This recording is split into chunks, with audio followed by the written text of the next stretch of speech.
Farm4Profit Podcast. Take a listen, have a blast. Farm4Profit Podcast. Learn about farming while having a laugh. Farm4Profit Podcast. Well, I love What's Working in Ag segments, and this one's extremely exciting for me because we are going to learn about a conference, a venue that we can go and get a sneak peek into the future of what might be coming down the road for agriculture. It's my pleasure to invite Laura Sawinski to join us to tell us a little bit about Tech Hub Live. Welcome to the podcast. Hey, Tanner. So happy to be here. So first of all, Tech Hub Live happens right here in our backyard, right? We're going to Des Moines, Iowa. It does. This is the fourth year for Tech Hub Live, but our second year returning to Des Moines, which is a great host city to be in. Absolutely. The state of Iowa is one of the best places to be in. Our listeners will love that because they know that we are biased. But first of all, Laura, tell us a little bit about the history of the event. Yeah, so fourth year that Tech Hub Live is presented. Really great conference. In the 4 years that it's been around, we've seen really strong growth. And, that's always encouraging. I think especially these days, folks have they have a travel budget, but they need to make sure that their money is well spent. And we aim to deliver not only in content and speakers, but certainly the venue and the spot. And like I said, Des Moines has been great. We'll be at the Iowa Vet Center again this year. And a lot of folks drive in, as you can imagine, but we have more and more folks are coming in from, out of state, West Coast. We have a fair amount from the West Coast. And I think our program and diversity, it's right size, not too small, not too big. So I think folks get a lot out of it, not only the content, but, catching up with people, meeting new people. So it all seems to work. That's right. So we're looking at July 29th. There's a evening, and then 30th and 31st is the bulk of the presentations. But it's not called Ag Tech Hub Live. So what's in it for farmers? Yeah, so most of, I would say, there's a fair amount of farmers that do attend. The ag retailer community is probably our biggest segment of attendees. But, in the 4 years that Tech Hub Live has been around, we've really seen a nice diversity. I mean, primarily, Midwest, primarily row crops. However, again, seeing a little bit more, which to me is a reflection of how agriculture at large is changing. You mentioned, the future and where ag tech is going. And, you think about this last year and just AI alone as far as a technology. I mean, look how that is like blown up and where it's going. And, we try and kind of do a little bit of both. I mean, we want to deliver, hey, what's working with ag tech? What can we tell you today? You can go back to your operations, your farm tomorrow, put it in play. But how do you position yourself? Because technology is moving so quickly. How do we make sure that, what's coming around the corner, you're expecting, you're prepping for? So, yeah.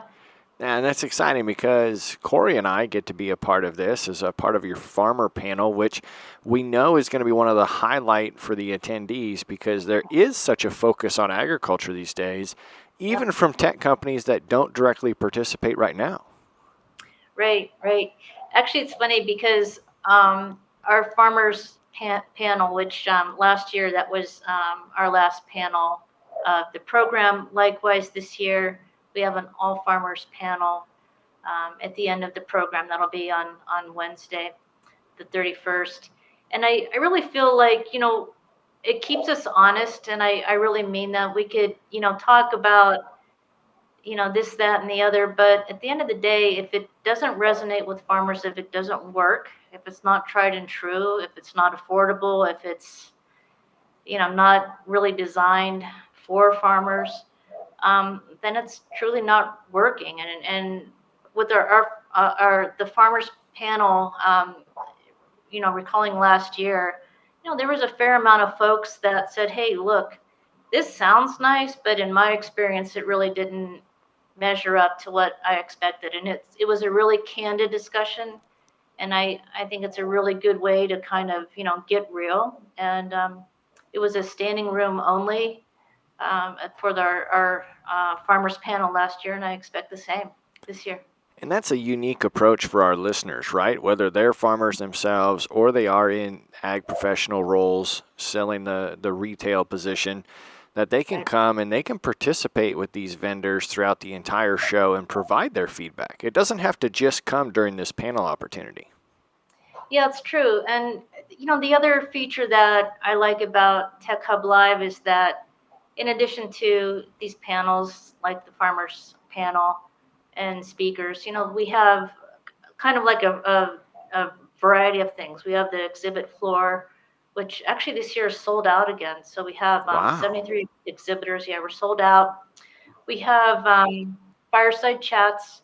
My colleague Eric Siligoy and I, we take 10 minutes, and we have a hokey fire, on the on the video screen, and we just invite a variety of guests kind of to sit down, kind of the topic of their choice. Let's just chat casually. We have it in the foyer, so people just swing by. They're stop for a second, kind of like a drop-in type of thing. We have our tech talks. These are sponsored. Um, this is a new product, or this is what we're offering.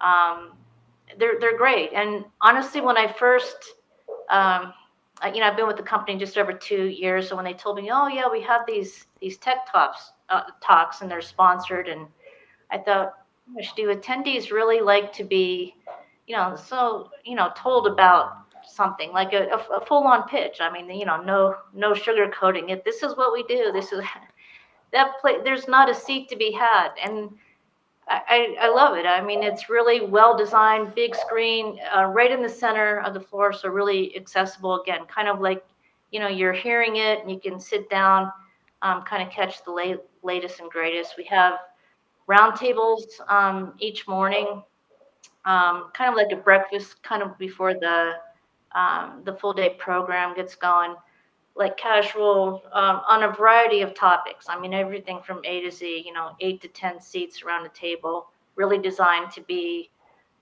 here's the topic. What do you guys think about it? The facilitator kind of just, works around people. What do you want to talk about? What can I tell you about it? This is what we're seeing. So a lot of different ways to get content, which I love.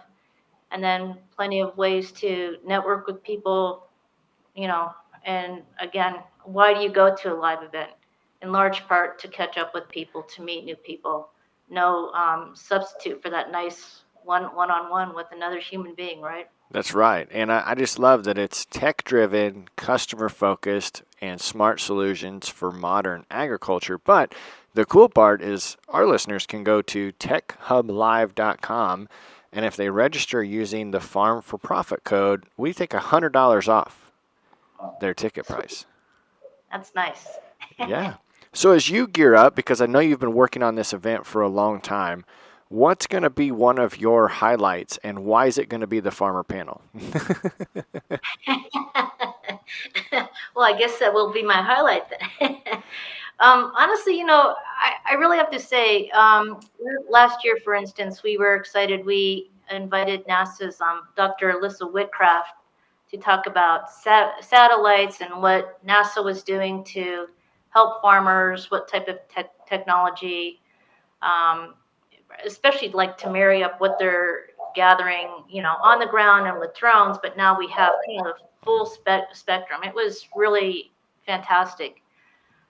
This year, the climate's a little bit different, higher input costs, lower prices for some of these commodities, interest rates higher. I mean, headwinds, if it's macro, geopolitical things, trade policy, whatever, lots going on out there. So we're bringing it down to ground level, if you will.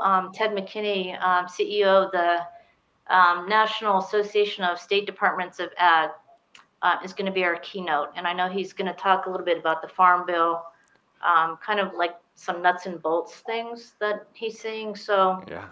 I'm looking forward to seeing what Ted's going to talk about. We do have wanted to mention actually our Women in Ag Tech. This is a new initiative that we started about a year and a half ago. We had our first meeting last year in Des Moines of our Women in Ag Tech group. This will be our third meeting. So we're actually going to co-locate again. So Women in Ag Tech will be on Monday, the 29th, and then that evening, the welcome party for Tech Hub Live. But Women in Ag Tech, just awesome group. In fact, we'll have a Women in Ag Tech panel will be the keynote for day 2 at Tech Hub Live. So Wendy Cernick, VP of Biotechnology for Corteva, will be our keynote speaker for Women in Ag Tech. We'll have a full program on Monday, the 29th. More info on that is at techhublive.com as well. You'll see a little tab for that. But there's just so much. Honestly, I love the fireside chats. Those are always fun. There's a lot to do. I mean, honestly, I drink my gallon of coffee in the morning and I get out there, and I just like buzz around, and it's great to meet people, and it's just a jam-packed couple 3 days. Well, we're looking forward to it, and what a better time of year if our listeners want to get out, get a road trip, see what the crops look like coming across the state of Iowa, come to one of the most beautiful places in the country, and join us, because it's the 29th through the 31st. Again, like you said, the information is techhublive.com, and they'll get it and find it all right there. Indeed. Awesome. Well, Laura, thank you for joining us. We appreciate you sharing the insight, and hopefully we'll see you down there. Sounds great. We'll see you there.